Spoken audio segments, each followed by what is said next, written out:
सुसमाचार आखिर क्या है? ये सब कुछ परमेश्वर से शुरू होता है। शुरुआत में परमेश्वर ने स्वर्ग और पृथ्वी बनाए। परमेश्वर ने पहला व्यक्ति आदम और स्त्री हवा बनाई ताकि वो बगीचे का ध्यान रखें। वो बगीचे के सारे फलों को खा सकते थे, लेकिन सिर्फ ज्ञान और बुद्धि के फल नहीं। पूरी तरह से सब कुछ अच्छा था, पृथ्वी के साथ, एक दूसरे के साथ और परमेश्वर के साथ भी। जब उन्होंने परमेश्वर का विरोध करके उस ज्ञान और बुद्धि के फल को खाया, और ये पाप परमेश्वर और मनुष्य के बीच में दूरियां ले आया। इंसानों ने हमेशा अपने और परमेश्वर के बीच आई दूरी को मिटाने का प्रयास किया है अपनी सामर्थ्य से। ये नैतिक नियम बनाकर अच्छा इंसान बनने के द्वारा, या पुराने नियम में बाबुल की मीनार बनाकर परमेश्वर के स्वर्ग तक पहुंचने का खुद का प्रयास हो।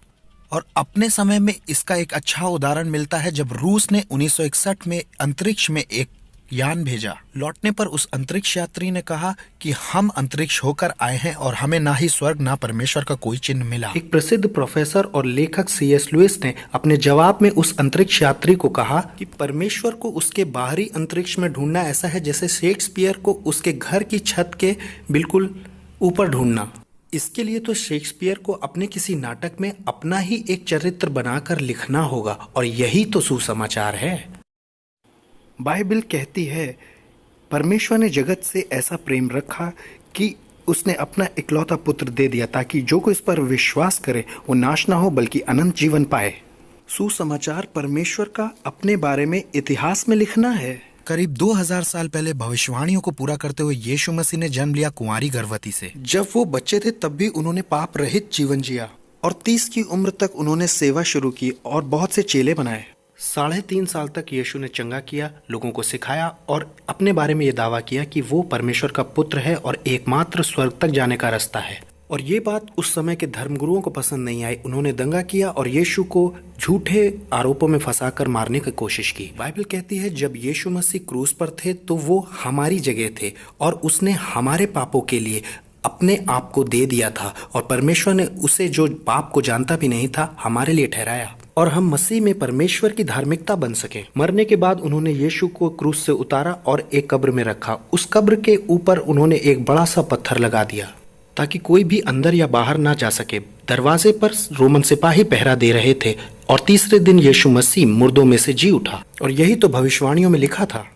कई लोगों को दर्शन देने के बाद गवाह बनाकर और कई सारे निर्देश देकर यीशु मसीह स्वर्ग में वापस चढ़ गए और पिता के दाहिने हाथ सिंहासन पर बैठ गए, और वहां वो हमारी यानी विश्वासियों के वकील की तरह हैं। इन बातों का आपसे क्या लेना देना है? बाइबल बताती है कि हम सब ने पाप किया है और हम सब परमेश्वर से रहित हैं। बाइबल कहती है पापों की मजदूरी के कारण आपको मृत्यु आएगी, लेकिन मसीह में परमेश्वर का वरदान हमेशा का जीवन है। अपने पापों का बोझ उतारने का हमारे पास कोई दूसरा तरीका नहीं है। परमेश्वर ने हर स्थान के लोगों को यीशु पर विश्वास करने, पश्चाताप करने और यीशु पर भरोसा रखने के लिए बुलाया है। पीछे मुड़कर हम पाए कि परमेश्वर ने हमारे लिए क्या किया है। क्रूस पर मारे जाना, गाड़ा जाना और जी उठना। हम पापों से पश्चाताप करके, पापों से मुंह मोड़कर हम यीशु पे भरोसा रखें, तब हमारा परमेश्वर से मेल मिलाप हो जाएगा और हमें पापों की क्षमा प्राप्त होगी। आइए फिर से देखते हैं। ये सब परमेश्वर से शुरू हुआ। हमारे ही पापों के कारण परमेश्वर हमसे अलग हो गए, और सुसमाचार परमेश्वर का मानव इतिहास में अपने आप को दर्ज कराना है। यीशु हमारे पापों के लिए मरे, गाड़े गए और जीवित हो उठे। और जब हम यीशु पर विश्वास करते हैं और अपने पापों से पश्चाताप करते हैं और यीशु पर भरोसा रखते हैं नए जीवन के लिए, तो हमें परमेश्वर से शांति प्राप्त होती है। और यही तो सुसमाचार है।